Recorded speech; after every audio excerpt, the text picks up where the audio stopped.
A paz, queridos, que bom estarmos aqui novamente no nosso programa semanal da Escola Bíblica Dominical para darmos sequência à nossa série de estudos bíblicos baseado no tema evangelização, os desafios da igreja para a modernidade, tá? Então hoje nós chegamos à lição de número 8, e a lição de número 8 tem como título a evangelização dos grupos religiosos. E a leitura bíblica em classe se encontra num texto muito conhecido no Evangelho de João, capítulo 3, do verso 1 ao verso 16. Evangelho de São João, no capítulo de número 3, do verso 1 ao verso 16, se encontra a leitura bíblica em classe.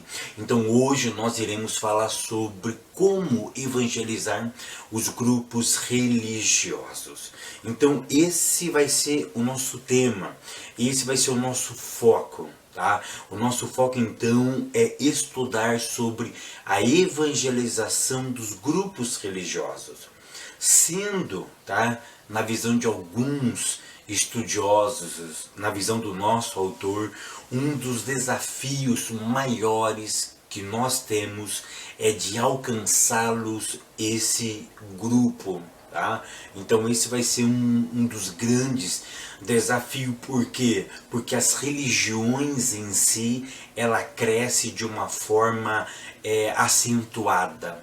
As religiões estão crescendo, e se as religiões crescem, tá? Então eu posso fazer uma pergunta logo de início para vocês, e essa pergunta eu gostaria que vocês levassem para a classe de vocês. Se com o avanço tecnológico, tá, é super valorizado, se nós estamos numa ascendência tecnológica, uma ascendência intelectual, por que as religiões elas crescem de forma acentuada em pleno século XXI, mesmo com a modernidade, mesmo com a tecnologia evoluindo de uma forma espantosa? Porque as religiões estão também crescendo, porque estão surgindo novas religiões, e porque as religiões ainda continuam crescendo, as que já existem, elas continuam crescendo. E por quê? Tá? E porque dentro de vários segmentos das religiões existem vários tipos de pessoas, tá? Ou seja, as religiões hoje, ela conseguiu transcender as áreas sociais. Antigamente, por exemplo, coisa de ser crente era coisa para pobre, era para pessoas que não tinham intelectualidade. E hoje nós sabemos muito bem que os evangélicos já ascenderam várias áreas do saber.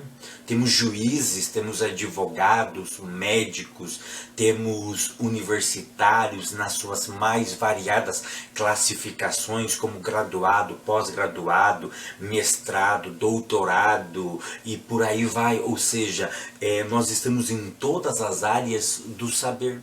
Então a minha pergunta é: por que as pessoas continuam buscando religiões? Tá? O objetivo não é definir isso, mas uma coisa nós precisamos frisar: o homem, por mais intelectual que ele seja, a espiritualidade está dentro dele. A espiritualidade é algo inerente do ser humano. Por quê? Ainda que muitos não acreditam, nós somos criados pelo Eterno. E a Bíblia diz que Deus é Espírito. Para se comunicar com Ele precisa ser homem espiritual. Precisa ser um ser espiritual. Então por isso que a espiritualidade, eu não vou falar religiosidade, mas eu vou falar sobre a espiritualidade está dentro do ser humano.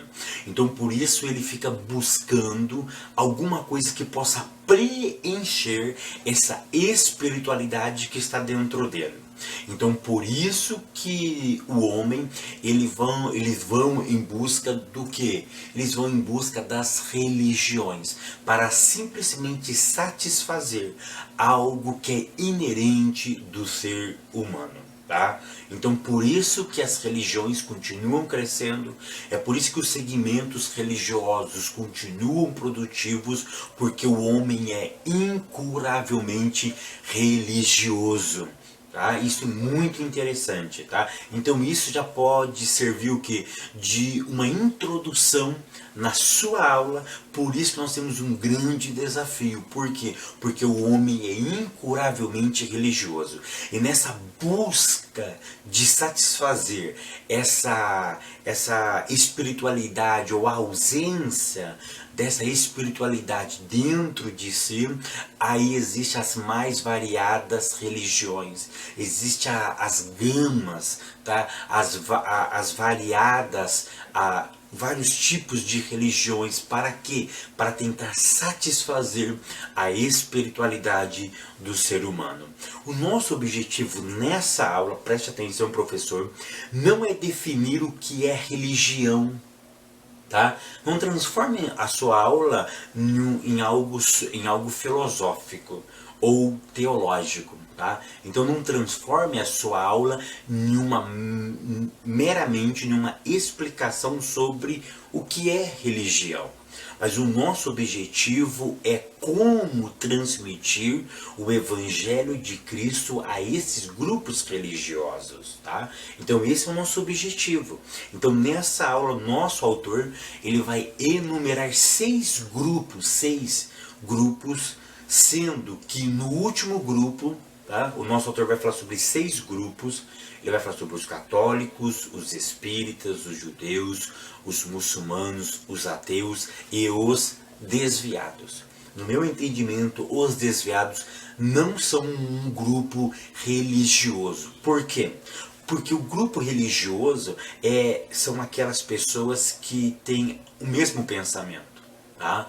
Eles têm algo em comum, eles têm uma liturgia, eles têm um sistema, eles têm um dogma, eles têm uma doutrina que eles praticam.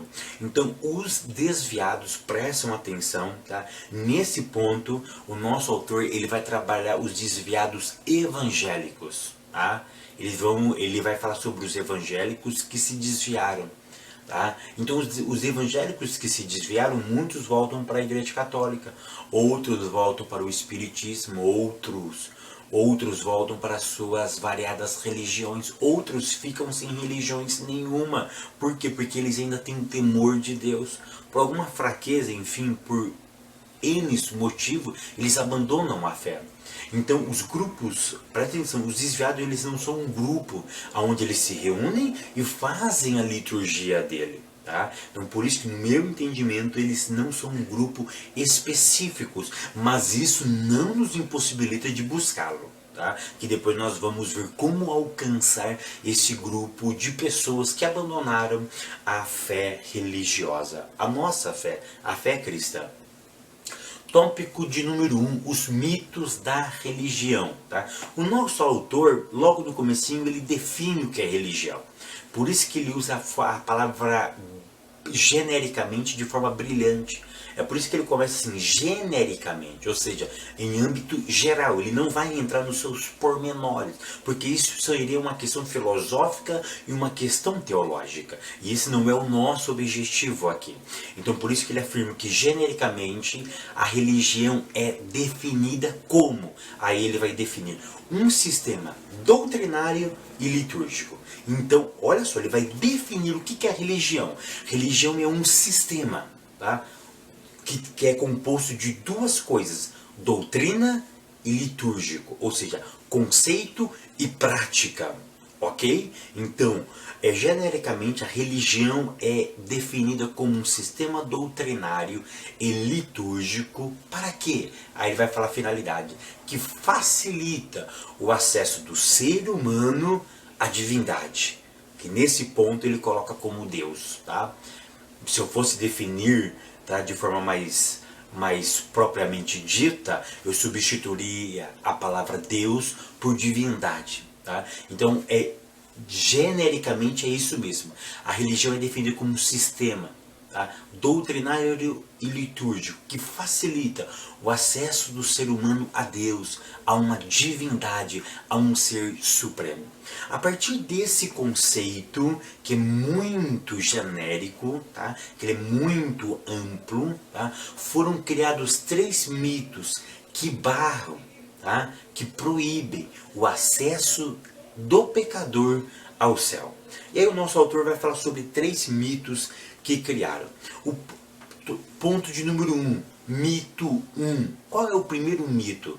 O primeiro mito é: todas as religiões são boas. Será que isso realmente é verdade? Todas as religiões são boas? O nosso autor, ele nega essa teoria, apresentando provas históricas, bíblicas, tá? Antigas, tá? De pessoas que praticavam coisas que depreciava o ser humano e que segregava-os em pessoas, em condições sociais, entre sexos masculino e feminino. É por isso que o nosso autor da nossa revista, ele vai falar sobre, ele vai citar Levíticos, capítulo 18, verso 21, ele vai citar Jeremias, capítulo 32, verso 35, onde ele vai citar sobre oferendas, tá? De pessoas que ofereciam crianças a sacrifício aos seus deuses. Então perceba que esse tipo de coisa não é coisa boa, aonde aconteceu o que? A prática do sacrifício humano. Então, se uma religião ele começa a depreciar e segregar os seres humanos, essa religião ela é improdutiva. Essa religião ela não é qualificada como uma religião boa. É óbvio que esses tipos de religiões podem até existir sacrifícios humanos hoje, mas isso não está tão em voga como na época bíblica, tá? Mas no meu ponto de vista, hoje, religiões que depreciam o ser humano e que segrega o ser humano. De que forma? Segrega separando, inferiorizando mulheres, maximizando homens, inferiorizando crianças, inferiorizando idosos. Ou seja, quando eu inferiorizo um, tá? E maximizo o outro, quando eu elevo o outro, eu estou são práticas deploráveis, são práticas errôneas, são práticas anti-humanas. Por quê? Religião é um sistema doutrinário e litúrgico que facilita as pessoas a ter o acesso a uma divindade. Então, se eu segrego algum ser humano, tá? Algum ser humano que impossibilita ele de ter o acesso a Deus, essa religião é má. Porque a religião não pode segregar, ela não pode dividir as pessoas. Eu não posso dizer que uma criança não tem acesso a uma divindade. Por quê? Porque eu tiro o direito do ser humano, que todos são iguais. Então perceba que hoje qualquer religião que deprecia e segrega o ser humano, ela é comparada a essas religiões malignas do Antigo Testamento, aonde sacrificava as próprias crianças para agradar os seus ídolos. Mito 2. Todas as religiões levam a Deus. Será que isso é verdade? Será que todas as religiões levam a Deus? É claro que não, tá? É claro que não. Por quê? Eu vou pegar um dos grupos que o nosso autor fala, tá? Qual é o grupo? O grupo dos ateus. O grupo dos ateus é um exemplo, é uma prova que essa teoria é uma falácia. Pois, se eles negam a existência de Deus, suas práticas não levam até a Ele. Então, os irmãos, vocês conseguem me entender? Então, se eu afirmo que todas as religiões levam a Deus, eu vou pegar, por exemplo, os ateus, que é um grupo de pessoas, tá? É um grupo é um segmento. É muito interessante que existe ateus dentro de outros segmentos. Por exemplo, existe ateus dentro do budismo, tá? Todo ateu, todo budista, ele é ateu, tá? Isso é uma dedução lógica. Ele nega a existência de Deus, ele nega a existência do pecado. Então, por exemplo, o budismo, vamos usar ele como exemplo, tá? É uma religião que leva a Deus? Não. Por quê? Porque eles negam a existência de Deus. Então, se eles negam a existência de Deus, presta atenção, do nosso Deus, se eles negam a existência do nosso Deus, essa prática não pode levar o homem ao encontro dele. É uma dedução lógica, tá? Então, por isso que essa prática, que essa afirmativa é uma falácia. Mito 3, nenhuma religião é verdadeira, ou seja, nenhuma religião presta, todas elas são falsas. Tiago, tá? Tiago, capítulo 1, verso 27, atesta que existe sim uma religião verdadeira, tá? Em Tiago, capítulo 1, e no verso 27, ele vai afirmar que a religião verdadeira, pura, imaculada é visitar os órfãos e viúvas em suas necessidades. Ou seja, então para Tiago existe sim uma verdadeira religião. Mas a pergunta que eu quero fazer para vocês, professores, é o seguinte: qual é a religião? Observa que Tiago ele afirma que existe. Então a minha pergunta é: qual é? E é essa pergunta que eu quero que vocês façam para os seus alunos. Se existe, ou seja, se essa terceira afirmativa é um mito. Qual é a terceira afirmativa? Nenhuma religião é verdadeira, ou seja, eu estou afirmando, nenhuma religião é verdadeira. Então essa afirmativa, ela é uma negativa, ou seja, ela é algo falso. Se eu perguntasse para vocês, verdade ou falso? Verdadeiro ou falso? Nenhuma religião é verdadeira. Você afirmaria, ela é falsa. Então, se ela é falsa, então existe a religião verdadeira. E se existe a religião verdadeira, qual ela é? Porque Tiago afirma que ela é. O que eu quero que vocês observem em Tiago capítulo 1, verso 27, que ele não rotula, ele não intitula qual é a verdadeira religião. Ele simplesmente resume essa religião em sua praticidade. Então vocês percebam que Tiago ele não está sistematizando. Tiago ele não está aqui rotulando. Ele não está criando uma placa, uma denominação. Ele não está criando um sistema religioso, ele não está criando mais uma religião. Ele está simplesmente resumindo a sua praticidade. Ele resume a prática da verdadeira religião nessas atitudes. Isso é muito interessante, tá? Isso é muito interessante. Então eu quero fazer uma pergunta para vocês. E eu gostaria que vocês fizessem essa pergunta para a classe de vocês. Qual é a religião que Jesus instituiu? Jesus criou uma religião.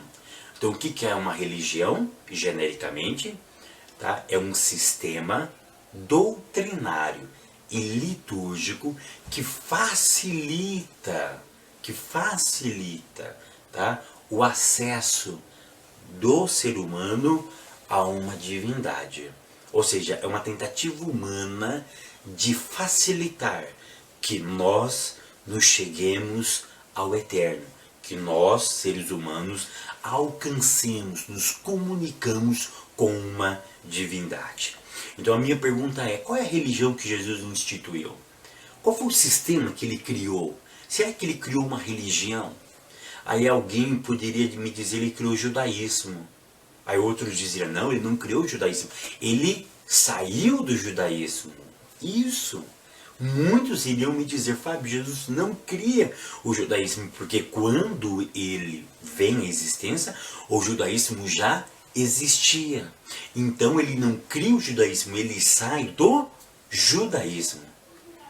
Aí você poderia me dizer, então, a religião que ele cria é o cristianismo, porque ele sai do judaísmo e cria o cristianismo. Será que realmente ele criou o cristianismo? Queridos, para nós entendermos qual foi a religião que Jesus instituiu, nós poderíamos ficar aqui 2, 3 horas conversando sobre isso. Uma coisa que eu gosto muito de frisar, que Cristo ele não cria o judaísmo, ele não cria também o cristianismo. Isso é uma grande falácia, isso é um grande erro doutrinário. Cristo ele não cria religião nenhuma. O que é que ele cria? Um estilo de vida. É por isso que em Filipenses, no capítulo 2, no verso 5, Paulo, conversando aos filipenses, ele diz, olha, eu quero que vocês tenham o mesmo sentimento que teve em Cristo Jesus. Ou seja, aquilo que moveu Cristo, aquilo que fez com que ele entrasse em ação, eu quero que vocês sigam aquilo que movia Jesus. Ou seja, o paradigma para vocês não é, por exemplo, John Wesley, não é, Daniel Berg e Gunnar Wingre. O paradigma que eu quero que vocês sigam não é Calvino, não é Lutero, não é os pastores modernos, não.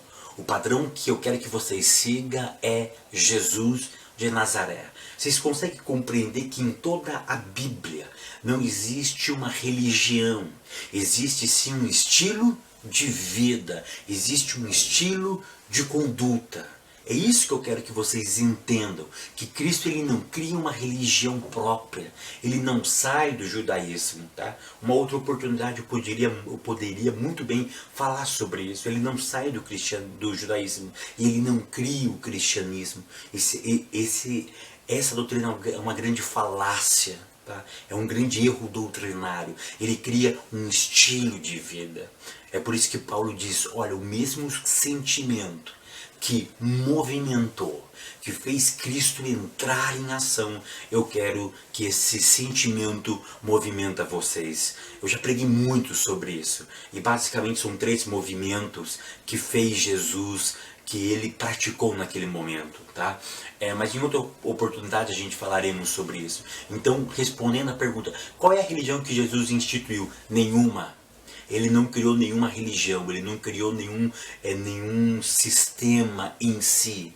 O que ele veio implantar aqui, ele deixou como um modelo a pessoa dele. É por isso que Paulo disse, eu quero que o mesmo sentimento que moveu a vida de um homem chamado Yeshua, esse sentimento movimenta a vida de vocês. Então ele não criou nenhum movimento. Ele não criou nenhuma religião. Ele não sai de uma religião para criar uma outra religião. Vocês conseguem compreender isso? Ele criou um estilo de vida. O tópico de número 2 diz assim, como evangelizar os religiosos? O nosso autor, ele pega como paradigma Jesus, tá? Em seu diálogo com o rabino Nicodemos. Para muitos, Nicodemos era um rabino. Por isso que a Bíblia, no verso 1, apresenta ele como simplesmente um príncipe, mas no verso de número 10 de João capítulo 3, a Bíblia diz assim, Jesus respondeu e disse-lhe, tu és mestre de Israel, tu és rabino, tu és um rave, e não sabe dessas coisas. Ou seja, tudo nos leva a crer que Nicodemos era um rabino. Então, o nosso autor pega o diálogo que Jesus teve com o rabino, com o príncipe Nicodemos, para nos apresentar a forma correta de apresentar as verdades bíblicas. E o primeiro ponto que o nosso autor ele coloca é o seguinte, não discuta religião. Nesse ponto, eu quero fazer uma pergunta para vocês, eu quero levantar uma questão para vocês. Hoje, para quem não sabe, em muitas universidades, em muitas faculdades, existe um curso de pós-graduação. Depois que você fez uma graduação em uma faculdade, você faz uma pós-graduação em ciência da religião. A minha pergunta é, se existe um curso de pós-graduação em ciência da religião, Então nós podemos discutir religião, porque religião é uma ciência. E se ela é uma ciência, eu posso discutir religião. Tá? Eu posso formar dogmas, onde eu coloco eles lado a lado e faço um comparativo. Porque no meu ponto de vista, Jesus aqui ele não está discutindo religião. No meu ponto de vista, o que acontece no verso 1 até o verso 16, presta atenção, de João capítulo 3, não foi uma discussão de religião. Mas no meu ponto de vista, o que Jesus está discutindo aqui, tá, são os conceitos judaicos que o mestre Nicodemos não estava entendendo. Então, no meu ponto de vista, eu não posso ficar discutindo sobre dogmas humanos, tá? Então eu vou evangelizar. Eu fico discutindo dogmas com as pessoas, não funciona. O que é dogma, Fábio? São coisas que os homens criam. E eu vou enumerar algumas apenas. Eu vou evangelizar, por exemplo, eu fico discutindo com a pessoa sobre se a pessoa tem que cortar ou não o cabelo. As mulheres. Olha, mas na minha igreja não pode cortar as pontas do cabelo. Na minha igreja não pode isso, não pode raspar as pernas. No meu tempo era assim.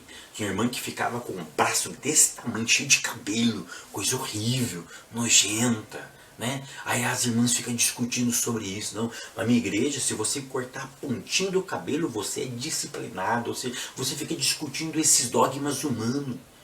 É nesse ponto que eu estou entendendo o ponto 1.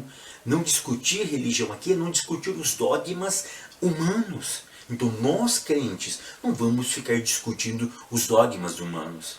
Vamos ficar o quê? Nós temos que discutir sim. Discutir aqui não é brigar. Discutir aqui é fazer um diálogo. É formar uma dialética. Tá? É construir algo para que esse algo possa crescer na vida do outro, possa acrescentar na vida do outro. Então, no meu entendimento, o nosso autor diz que Jesus não estava discutindo religião. Se você ler com carinho o capítulo 3, você vai ver que no verso 2, Nicodemos faz um elogio para Yeshua. Ele chama ele de Rav, mestre. Eu disse, olha, nós, de onde que ele era? Fariseus. Então, o rabino, presta atenção, Nicodemos está dizendo, nós, fariseus, alguns fariseus, reconhecem que tu és rabino e que tu veio enviado do céu. E aí Jesus faz uma pergunta para ele, e na verdade já coloca ele em prova, porque ali era conversa de mestre para mestre. Aí no verso 3 tem uma resposta, e essa resposta de Nicodemos, o que era? Na verdade é uma resposta perguntando, como pode um homem nascer sendo velho? Porventura pode tornar a entrar no ventre de sua mãe e nascer? Aí Jesus responde, na verdade te digo que não é nascer da água e do Espírito. Não pode entrar no reino de Deus. Aí Jesus aprofunda, o que é nascido da carne é carne. O que é nascido do Espírito é Espírito. Olha o que Jesus fala no verso de número 7. Não te maravilhes de ter dito, necessário vos é nascer de novo. Jesus estava dizendo para ele, tu é rabino, rapaz. E você está maravilhado de eu lhe apresentar do verso 3, 4 e 5, esses conceitos, que são conceitos do judaísmo. E você está maravilhado, e você não está compreendendo isso? Não me diga que você está maravilhado. Aí Jesus vai para o verso de número 8. O vento assopra aonde quer, e ouves a sua voz, mas não sabe de onde vem, nem para onde vai. Assim é todo aquele que é nascido do Espírito. Aí Nicodemos responde com uma pergunta, dizendo para Jesus, como pode ser isso? Me explica isso que eu não estou entendendo. Aí Jesus vai no verso 10, respondeu Jesus e disse, tu és mestre em Israel, tu és rabino, tu é homem da lei, tu é intelectual. Ou seja, você estudou nas escolas rabináticas e não sabe esse conceito. O que Jesus estava dizendo é o seguinte para ele: você está conhecendo a letra, você conhece a teoria, mas eu quero te levar a uma dimensão mais profunda da letra e da teoria, que é o que? A parte espiritual, que você não está entendendo. Aí Jesus se aprofunda e ele diz no verso de número 11, sabe por quê?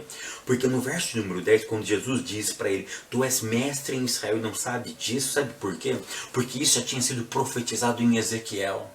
Em Ezequiel já tinha acontecido uma profecia, aonde o Espírito de Deus viria, aonde o Espírito de Deus seria introduzido dentro do ser humano. A água iria purificar o ser humano.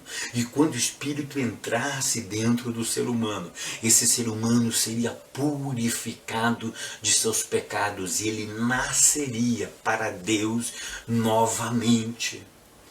Ou seja, o que Jesus está dizendo aqui, Jesus está aprofundando conhecimento. Então, criança, presta atenção no que Jesus está dizendo. Jesus está dizendo o seguinte: eu não vim aqui discutir dogmas que o judaísmo implantou. Eu quero discutir, sim, a religião do judaísmo. Eu quero discutir os conceitos que existem nele e que vocês não estão compreendendo. Mas eu vou aprofundar esses conceitos. Eu vou trazer à luz aquilo que vocês ainda não estão percebendo. Então vocês percebem? Então o que vocês devem levar para a classe de vocês? Não vamos ficar discutindo dogma. Não saia pregando corte de cabelo, não saia pregando saia, tá? Apesar que hoje está um relaxo, né? Apesar que hoje, olha, eu não vou entrar nessa área, mas é uma verdadeira vergonha, tá? Os modos que nós cristãos estamos nos comportando com as nossas vestimentas, tá? Mas eu não vou ficar pregando dogmas humanos. Eu não vou ficar pregando dogmas, tá? Então eu devo pregar o quê? Eu devo pregar a palavra de Deus. Eu devo pregar o Evangelho. Eu devo aprofundar aquilo que alguns homens conhecem superficialmente, ok? Ponto de número 2. Não deprecie religião alguma. Queridos, o exemplo que o nosso pastor, ele deu sobre a mulher samaritana, eu achei assim belíssimo. Foi de uma profundidade extraordinária. Quando Jesus teve aquele encontro com aquela mulher, e quando o diálogo vai se aprofundando, ele vai criando o corpo, e a mulher pergunta: então onde eu devo adorar? Samaria? Ou em Jerusalém? Aí Jesus podia falar: aqui, Samaria. Você não lembra o que vocês fizeram conosco? Com o povo judeu? Você vai ficar lá naquela Babilônia? Sai da Babilônia, não. E Jesus não valorizou também, não, venha para a minha igreja, que a minha igreja vai resolver os seus problemas. Não, Jesus não fez isso. Aí Jesus, de forma profunda, quis mostrar para ela que ela devia mudar o seu estilo de vida. Aí quando Jesus solta aquela palavra mudou a história daquela mulher. Então isso é muito interessante. Não vamos depreciar a religião alheia.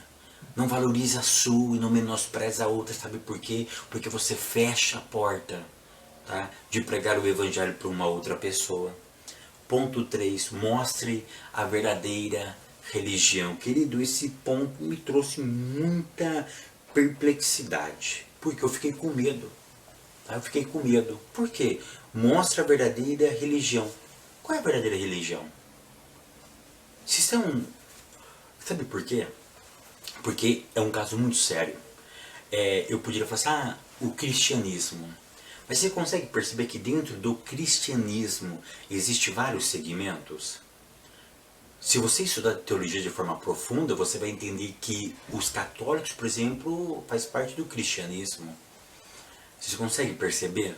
Então, qual é a religião verdadeira? Se eu falo que é o cristianismo, aí eu vou deduzir que todos os segmentos dentro do cristianismo, eles estão corretos. E nem todos os grupos que fazem parte do cristianismo estão corretos. Então, você consegue perceber como que esse ponto ele pode nos pegar, ele pode nos colocar numa saia justa. Aí se eu falo assim, não, a verdadeira religião é Jesus. Aí alguém pode dizer o seguinte, então se eu seguir somente ele, eu não preciso ter uma denominação, eu não preciso ter um local para eu ir. Vocês conseguem perceber? Então esse mostrar a verdadeira religião, ele às vezes é algo assim muito... Ele pode tornar algo antagônico, algo que tenha dois pesos, duas medidas, ele pode trazer algum tipo de confusão. No meu entendimento, nesse ponto 3, eu não devo mostrar a verdadeira religião. Eu devo mostrar que Jesus é o caminho, a verdade e a vida. O Evangelho sempre deve priorizar quem? Jesus de Nazaré. Independente se essa pessoa vai para Assembleia Metodista, Anglicanos, Congregação Cristã no Brasil, independente para onde que ele vá, ele deve ser anunciado Cristo. E Cristo irá conduzir ele da melhor maneira possível. Tópico de número 3. Religiosos que representam desafios. Aqui nós vamos então falar desses 6 grupos, de como abordá-los. Então aqui nós vamos falar um pouquinho da prática. Ponto 1. Como nós devemos abordar os católicos romanos? Né? Queridos, eu não vou entrar nessa parte hoje, tá? Porque no meu ponto de vista, nós evangélicos e católicos praticamente não temos diferença nenhuma, tá? No meu ponto de vista, tá? Mas eu não adoro Maria, eu sei disso. Mas você percebe que a idolatria está também entre nós? É muito interessante que eu tive um pastor batista, e o pastor batista ele disse um certo dia para nós que ele estava conversando com um padre, e o padre olhou para ele numa conversa muito amigável que eles tiveram, e em tom de brincadeira, o padre falou para ele, nossa, você sabia que vocês são iguais a nós na parte da idolatria? O pastor falou assim, mas como? Eu falei, não, vocês são iguaizinhos a nós. Não brinca. Não, verdade. Como então, padre? Aí o padre disse para ele, sabe qual é o problema? A nossa idolatria está nas paredes. As nossas não andam, não falam. A nossa não reclama, a nossa não pede. Os ídolos de vocês falam, andam, pedem, pregam. Ou seja, ele estava dizendo o que? A valorização, a idolatria que nós fazemos a alguns homens e algumas mulheres que são nossos líderes.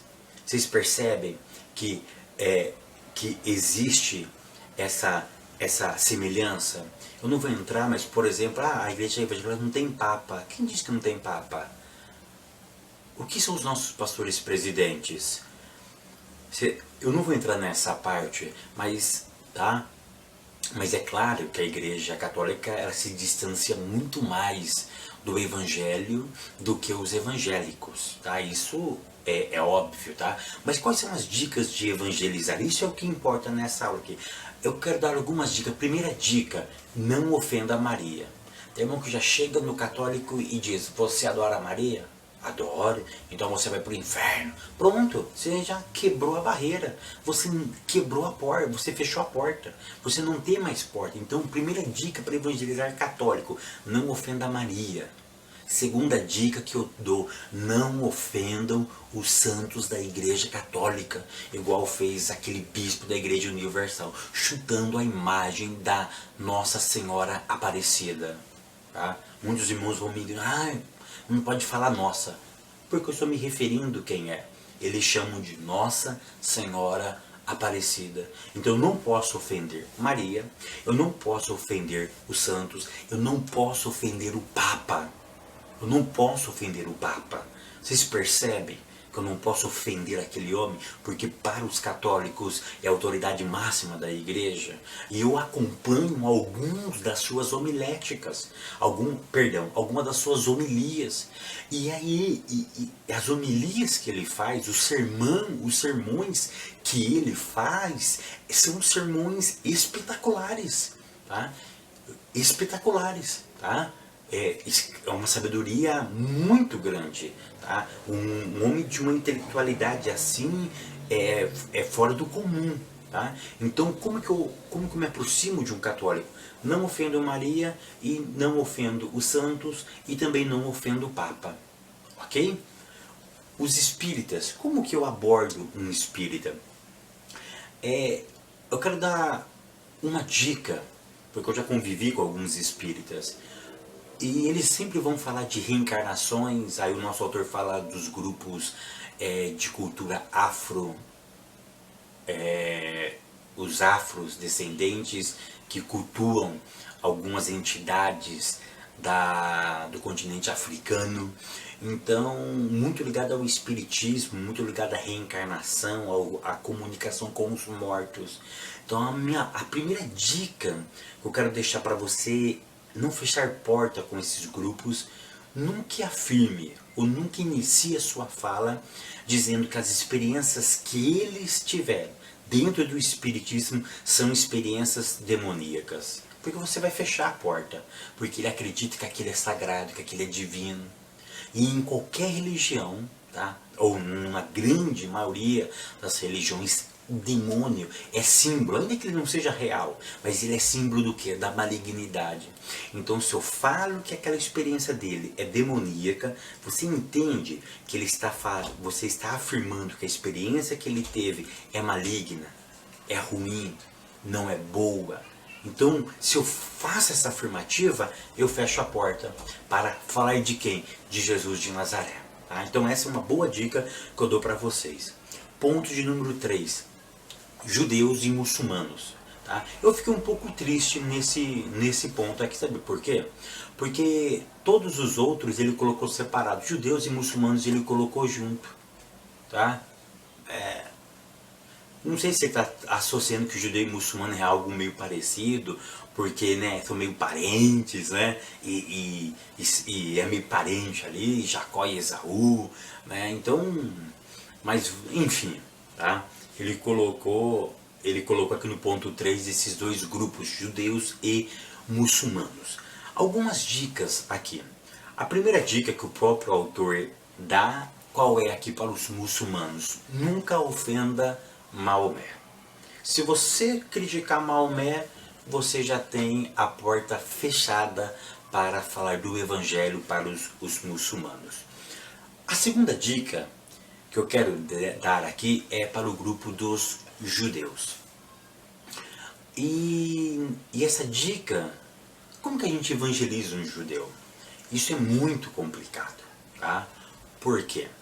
Porque, primeiro ponto, já disse em algumas aulas e volto a repetir, o judeu não se converte. Ah, o judeu ali se converteu ao evangelho. É uma grande besteira. O judeu não se converte, ele não se converte. Tá? Judeu faz techuvá. Tá? Os judeus praticam um procedimento chamado techuvá, ou seja, que vem da raiz de chuve, voltar, regresso. Tá? Então o judeu não se converte ao cristianismo. O judeu tem que aceitar o Messias dentro do judaísmo. Tá? Então esse é o primeiro ponto. O segundo, nunca romanize Jesus de Nazaré. Tá? Por quê? Porque o Jesus que apresentou para mim, que apresentou para vocês, que apresentou para nós, é um Jesus romano. É um Jesus loiro, de cabelos compridos, dos olhos verdes ou azuis, um homem bonito, forte, um homem que tem um físico, um biotipo interessante, diferente do Jesus judeu. Observe que o Jesus romano ele tem um manto vermelho, lembrando o que? Ao imperador César. O Jesus judeu não é esse. O Jesus bíblico é um Jesus judeu, pele mais escura, um homem de barba, tá? Um homem que usava talite, um homem que usava vestes mais lembrando a ideia do sacerdote, ou seja, é um homem diferente.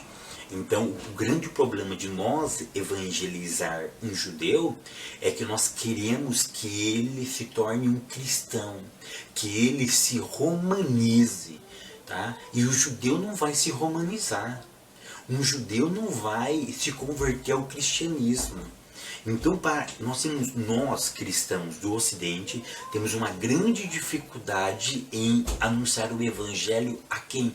Aos judeus. Tá? Eu tenho aula com o rabino, eu estudo cultura judaica ainda até hoje, e conversando com esse rabino que ele aceita Yeshua como o Mashiach, tá? Ele sempre me fala isso: Fábio, o grande problema aqui em Israel é que quando vem pastores, quando vêm os evangélicos, eles tentam romanizar os judeus. Então, os judeus não têm, eles não conseguem enxergar um Yeshua romano. Então, quando vocês trazem esse judeu romano para Israel, eles já, ou seja, eles nem querem conversa. Por quê? Porque nós estamos apresentando um judeu diferente daquele que os profetas como Isaías, Jeremias, Amós, Joel profetizou. Diferente daquele que Moshe falou para o povo de Israel que viria. Então vocês conseguem compreender? Para nós evangelizarmos judeus, nós deveríamos conhecer muito bem a cultura judaica, para podermos falar com propriedade a eles. Não para eles se converter, mas para que eles possam fazer techuvá, voltar, aceitar Yeshua como o verdadeiro Salvador das suas vidas. Os ateus. Tá? Como eu evangelizo um ateu? Querido, sinceramente eu fico até sem palavras aqui. Eu trabalho na empresa que eu trabalho, tem um ateu. Inclusive hoje pela manhã, nós até, que a gente não discute, não, olha, pensa num ser humano exemplar. Pensa, tem crente que perde dele de 1.000 a 0. É um crente, é um ser humano exemplar, esse meu amigo. Muito gente boa. Né? Muito gente boa. Ele, às vezes ele até brinca comigo, né? Ele fala: Fábio, aqueles vídeos que você faz na internet é fantástico, ajuda milhares e milhares de pessoas, embora que seja uma grande mentira tudo aquilo que você fale, mas tem muitas pessoas que acabam acreditando naquilo que você fala. Enfim, é difícil eu traçar uma regra para você evangelizar um ateu. E eu estava pensando em algumas, e a primeira regra que eu acredito que ela é muito viável: seja primeiramente amigo dessa pessoa. Pegue confiança dessa pessoa. Se enturma com ele, para que depois você possa, ao longo do tempo, e com o ateu você tem que lançar a palavra exata. Você não pode ir com teoria humana, porque teoria humana, ele tem um monte de teoria humana e ele quebra a tua teoria com teorias também humanas, que coloca você assim numa saia justa. Tá? Então o que eu acho interessante? Crie um vínculo de amizade com ele. Seja amigo dessa pessoa. Tá? Seja mais próximo dele, para que você possa, com o tempo, lançando palavras evangélicas, palavras bíblicas, que possa entrar no seu coração e possa marcar, porque a palavra de Deus tem essa característica. Você acha que ela não está fazendo efeito, mas quando você lança uma palavra, ela fica aqui, ó. Ela fica na pessoa. Depois ela desce aqui. E quando ela desce aqui, a semente que você plantou, ela vai nascer. E o último grupo que eu já disse que não, para mim não é grupo, tá? São os desviados do evangelho, tá? Embora eu não creia que seja um grupo religioso, como eu já expliquei, eles precisam ser envolvidos novamente pelo evangelho. Infelizmente, quando as pessoas abandonam a fé, quando abandonam os círculos aonde nós convivemos religiosamente, infelizmente nós não temos a prática de buscá-lo. Infelizmente isso acontece, né? Infelizmente isso acontece, mas nós precisamos criar meios, tá, de buscar novamente essas pessoas que desgarraram do aprisco e estão longe do aprisco. Então a igreja precisa criar meios, tá? Meios para quê? Para que eles sintam envolvidos, agasalhados pelo evangelho e pelo calor humano dessa comunidade, tá? Que por esses motivos fez com que, tá, ou não, eles abandonassem o nosso convívio. E eu quero concluir essa aula dizendo o seguinte: quando tiramos a roupagem humana que nós, seres humanos, colocamos em Cristo, todos esses grupos que nós apresentamos aqui serão iluminados pelo Evangelho. Eu vou repetir essa minha conclusão. Quando tirarmos a roupagem humana que nós, seres humanos, colocamos em Cristo, esses grupos que nós apresentamos aqui serão iluminados pelo Evangelho de Cristo. Que nós possamos apresentar Cristo como Ele é, sem nenhuma roupagem humana. Somente assim nós conseguiremos alcançar vidas para o reino do céu e livrá-los do fogo do inferno. Que Deus continue abençoando a todos. Até semana que vem, querendo Deus.